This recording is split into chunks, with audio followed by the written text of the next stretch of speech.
All right, here we go. Okay, fuck. Okay, here we go. Okay.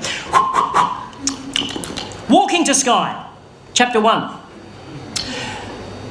I bought a bookshelf on Gumtree recently.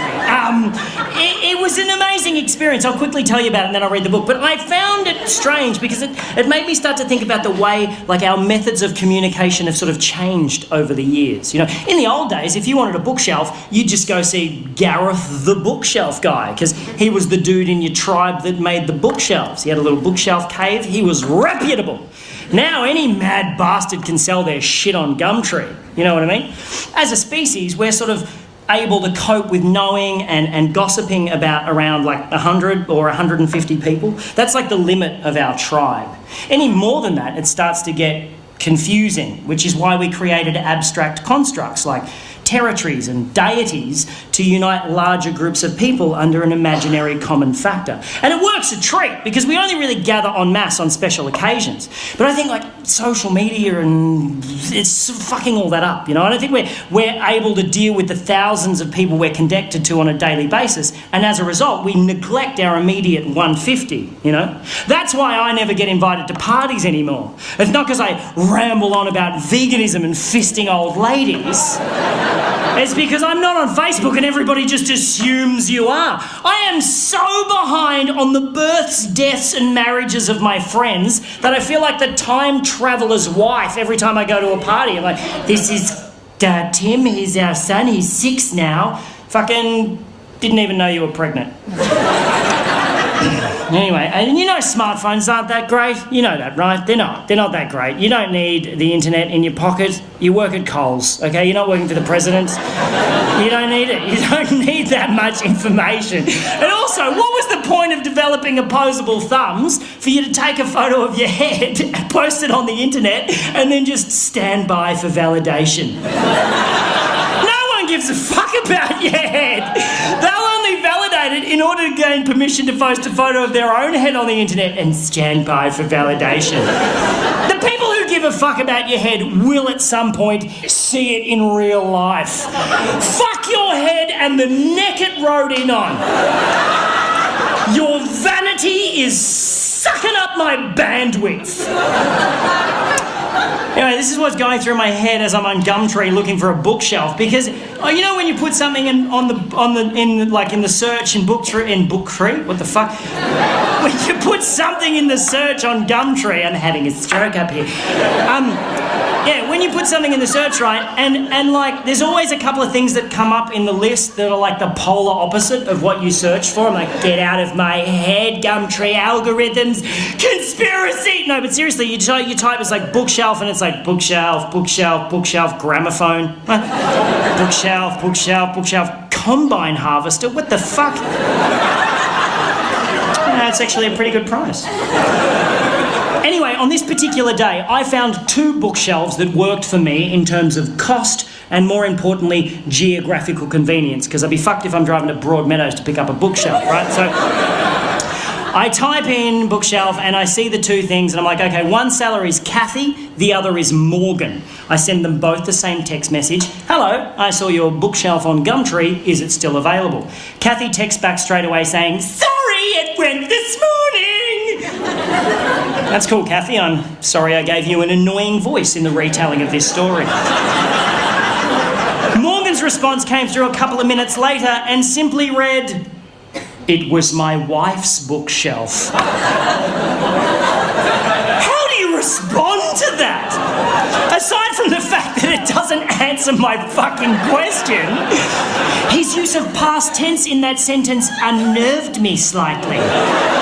I'm like, oh, I should probably just find another bookshelf. And then I noticed he lived in the suburb next to me, so I replied, is it still available? He responded with the letter Y. Just a Y? Is he asking me why I want to know if it's still available? Or is it a Y for yes, and he's so in the throes of grief that he can't manage the E and the S? I assume it's a Y for yes, so I respond, cool, I'll take it. When's a good time to come and pick it up? No reply for 15 minutes. I'm like, oh, he's forgotten about me, fuck it, I'll find another bookshelf. And then when his reply actually does come through, I realise he spent those 15 minutes crafting his response because it's a fucking thesis. He must have felt so bad about only using a single consonant in his previous text that he just massively overcompensated with this one. Also, for some reason, felt that the use of punctuation entirely unnecessary. So it's just one obscenely long sentence which reads, "You must come and pick up now. I only have short time here at house and also it wide. So bring van or trailer and there stair. But I can help you carry downstairs. If you come park out front, walk up past ring bell and I will help you carry it to trailer or van. I only accept cash and if you do not come now, I will sell it someone else."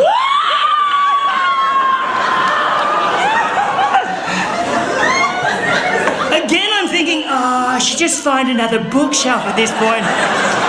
But now I am fascinated by Morgan and I simply must meet the man. So I drive over to his house. Oh, before I left, I sent him a message saying, "Cool, I'll be there in 10 minutes. He replied, "Okay," but spelt it O-K-A-Y, which just fascinated me more that he'll use 4 letters to spell a 2-letter word, but only 1 letter to spell a 3-letter word. Morgan is off the fucking chain!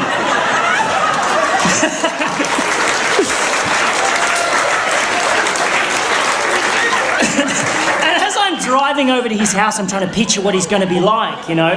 His pidgin English might suggest ethnicity of some sort, but I don't want to racially profile him. Maybe he's an old man who recently lost his wife and is not that very good at texting. Or maybe, and I'm really hoping this is the case, Morgan is just batshit crazy. So I get to his house and I go up to I park out front, walk up past ring bell, and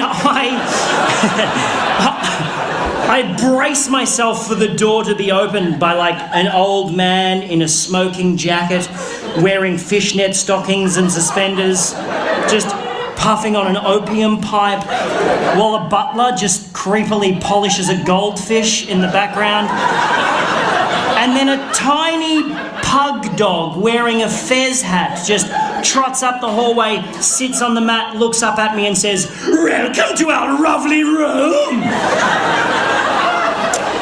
And then the door opens and I am thoroughly disappointed. Before me stands an average Caucasian male in his mid-30s, dressed casually, hipster chic, stubble, glasses with designer frames, expensive watch. I immediately think architect, but the house is too cheesy for that. It's like a double-storey doll's house with bay windows. But definitely a designer of some kind, maybe a graphic designer. He's too skinny for manual labour. He's too hip for the public sector. But this can't be Morgan. Because Morgan's text messages would suggest that he's not that technically savvy. And then the man standing in front of me says, "Hello, my name's Morgan." And the plot thickens! He invites me in, shakes my hand, closes the door, and 20 minutes later, I will be witnessing Morgan perform some of the most aggressive acts of violence I've ever seen in my life, and I will be speeding away in my car, bleeding from the face. Here's how this shit went down. I go into the house and I notice 2 things immediately. One, this is a house in the throes of renovation. Nothing too extreme, but there's like drop sheets on all the furniture, there's freshly painted walls, there's a bathtub wrapped in plastic in the hallway awaiting installation. Someone's doing some work on this house. The second thing I notice, on the way up the stairs to the second floor, on the first floor landing, is a wedding photograph featuring a very cleanly shaven Morgan with a very beautiful bride, very much in love. The photograph is very much on the floor and the glass in the frame is very much smashed. She's not dead, she's left him, and the plot thickens a bit more for Morgan. And as Morgan unceremoniously kicks the photo frame to one side on the way up the stairs, I really wanted to pry into Morgan's life and ask heaps of inappropriate questions. But he was clearly a broken man. He had this terrible air of sadness around him, so I didn't want to intrude. Luckily for me, though, I didn't have to, because Morgan immediately began oversharing and told me the whole fucking story. Thank you, Morgan. I shall hang off your every word and then retell your tale to 200 strangers and record it for a fucking DVD.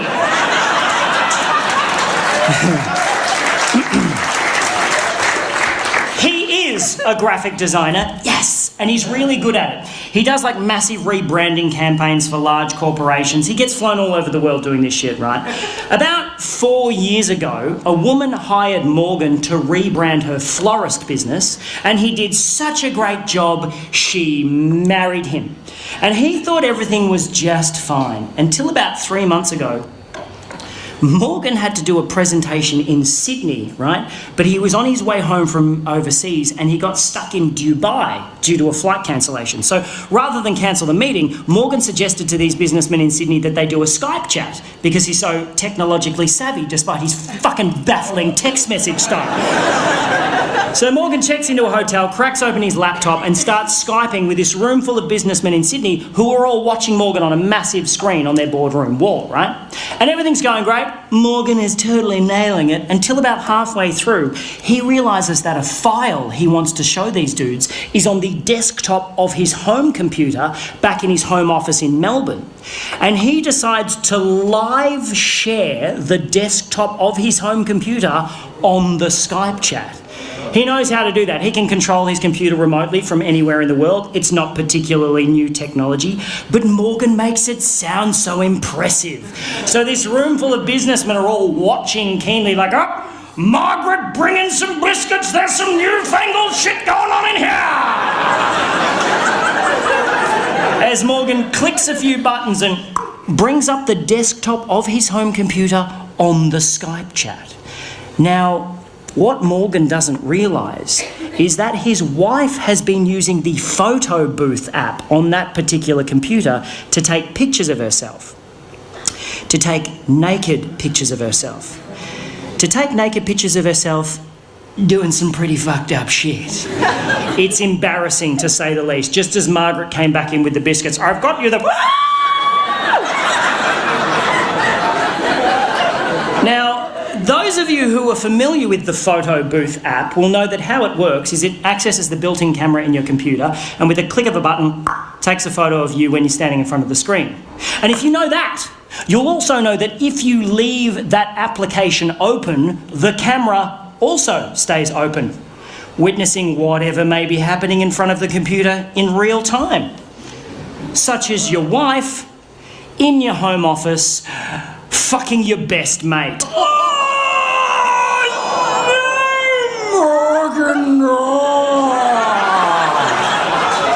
Morgan then goes on to tell me she's keeping the house, his former best mate is moving in, and while they're out for the day happily shopping for fittings, Morgan must suffer the indignity of moving his shit out and selling the stuff they don't want on Gumtree to this guy. It's at this point of the story that Morgan starts crying. He breaks down, and I do not blame the man. It's fucking horrible, and I just want to give him a big hug and say, everything's going to be all right, Morgan. But I am holding the full weight of a bookshelf halfway down a set of stairs, and Morgan is the only thing stopping that bookshelf from caving my face in. I was like, Morgan!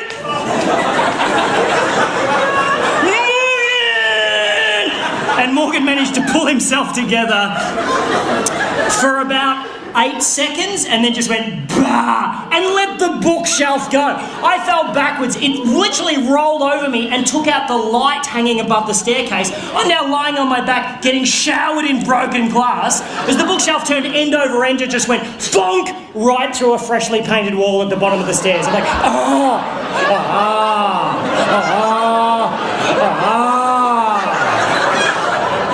I've got a tiny cut on my forehead, which is just pissing blood for some reason. Apart from that, I'm fine. Morgan, however, he's not fine. Morgan is the opposite of fine. Something happened when the bookshelf lodged itself in the wall, and his sadness just went away in a second, and he started pissing himself laughing. Hysterical. And he had the creepiest laugh I've ever heard in my life. I'm standing going, this is weird, and he's going, like some sort of demonically possessed baritone kookaburra. It's like,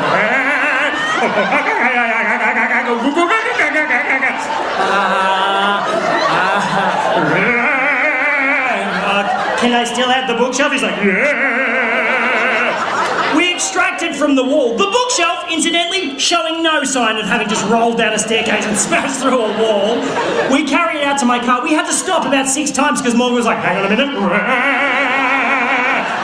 We got it to my car, put it on the trailer, and Morgan was in such a great mood, he let me have the bookshelf for free. Oh!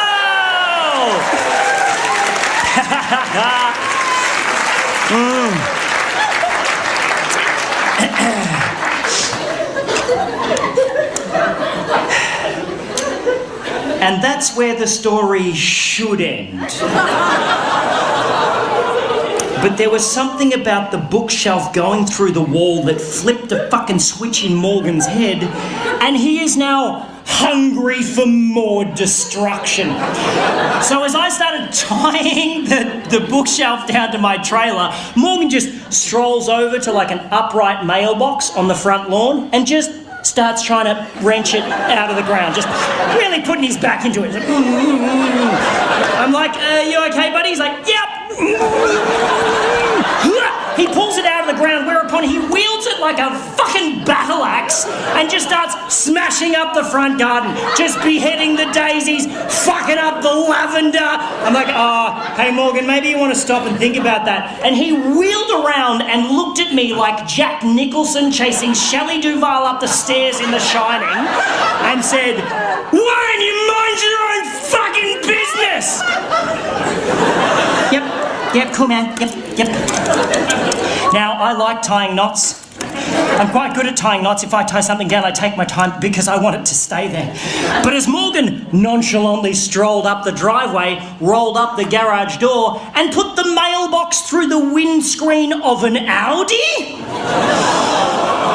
I must admit, I kind of rushed my knot tying job. I got in the car, I'm about to drive off. I'm like looking at the house going, I'm sure he'll be fine. And then an armchair smashed out of an upstairs window and just went doink, doink, doink, doink down the front lawn. I was like, what's my duty of care in this situation? I didn't want to call the cops on him. I didn't want him to trash the house. I'm like, fuck, I'm going to have to talk to Morgan. So I got out, I walked up the driveway, shitting myself. You know when someone does something really violent and you're just like, fuck, we're not supposed to do shit like that. Yucky, just yucky feeling in my tum-tum. And I'm standing there in the garage, and there's like an adjoining door in the garage that leads into the house. I can see in through the door into the house, up the staircase. It's like a wooden staircase, and I'm standing in the garage just going, Morgan! Like I was calling a cat for its dinner. Like, Morgan! Muggy, muggy, muggy, muggy, muggy! And then I notice a small trickle of water start to come from the top step. And then a little bit more water, and then quite a lot of water. Just pissing down the stairs like a shitty water feature. I'm like, that can't be right. And then Morgan appeared on the top step holding a hammer like this. Bah! I was like, whoa! He's like, bah! Starts running at me wielding the hammer going, bah! I'm like, oh no man, I just wanted to buy a bookshelf. He's like, run straight past me. I'm like, where are you going? He's like, bah! Made a beeline for my car. I'm like, no man, stop. He's like, stop it, just stop. He spins around and goes, I just checked my phone. She texted me 15 minutes ago saying she'll be here in 15 minutes. We gotta go! And gets into my car. Jesus, fuck me. I run down the lawn, get in the driver's seat. I'm like, what was with the water? He goes, I put plugs in all of the sinks and turned all the taps on. I'm like, that's fucked. He's like, just drive. I was like, I took off so quick, rounded the corner at the end of his street, and the bookshelf just went boosh and exploded against a guardrail. Just exploded in a shower of badly tied knots and broken dreams. So me and Morgan just fucking left it there. Like a little breadcrumb for his ex-wife to find on the way home to her destroyed gingerbread house. I dropped Morgan at a train station. I have never seen him again. And that, my friends, is why I no longer shop on Gumtree. Thank you very much. Thank you very much.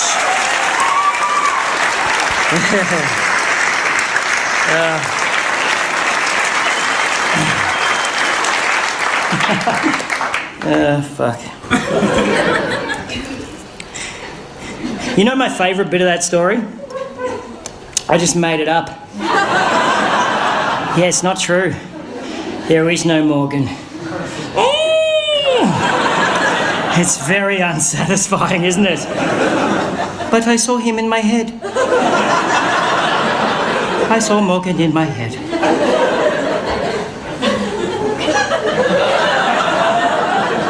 Why is it we can feel so robbed when someone tells us a story we just heard isn't true, and yet so satisfied at the end of a fictional novel? Huh?